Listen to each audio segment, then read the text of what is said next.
और भगवान करे आप ऐसे ही मुस्कुराते रहिए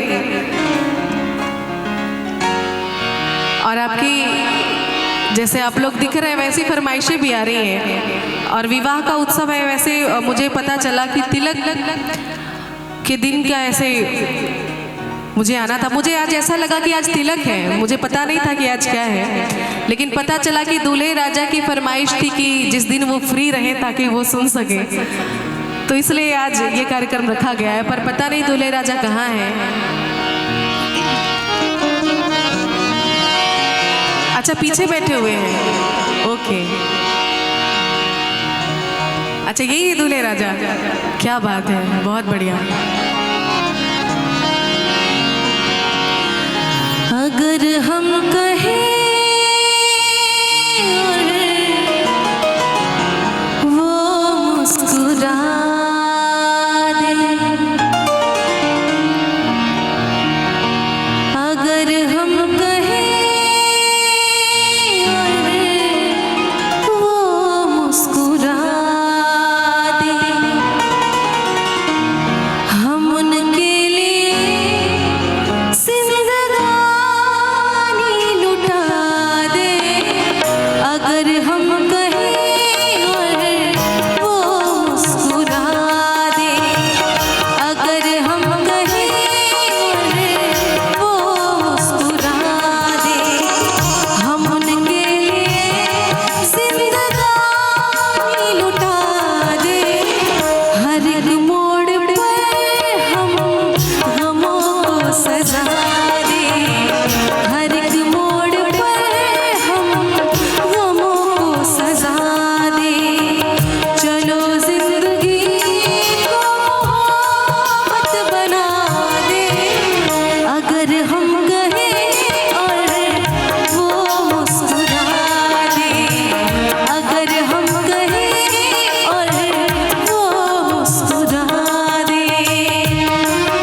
हमें दुनिया नजर आने में बहुत देर लगी, पर्दा आंखों से हटाने में बहुत देर लगी, हमें दुनिया नजर आने में बहुत देर लगी कि जैसा दिखता है वैसा होता नहीं कोई।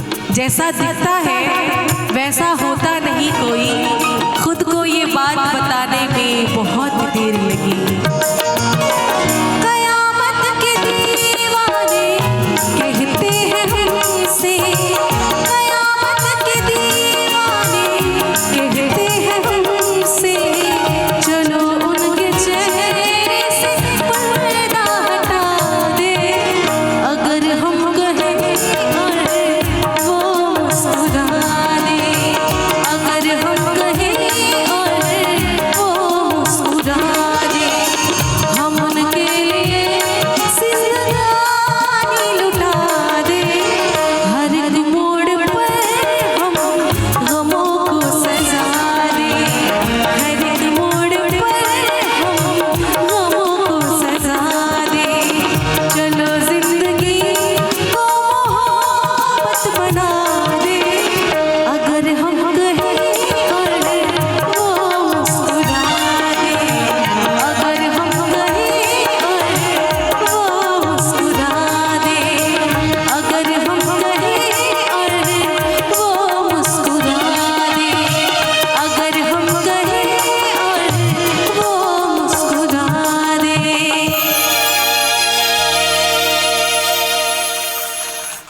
बहुत बहुत शुक्रिया।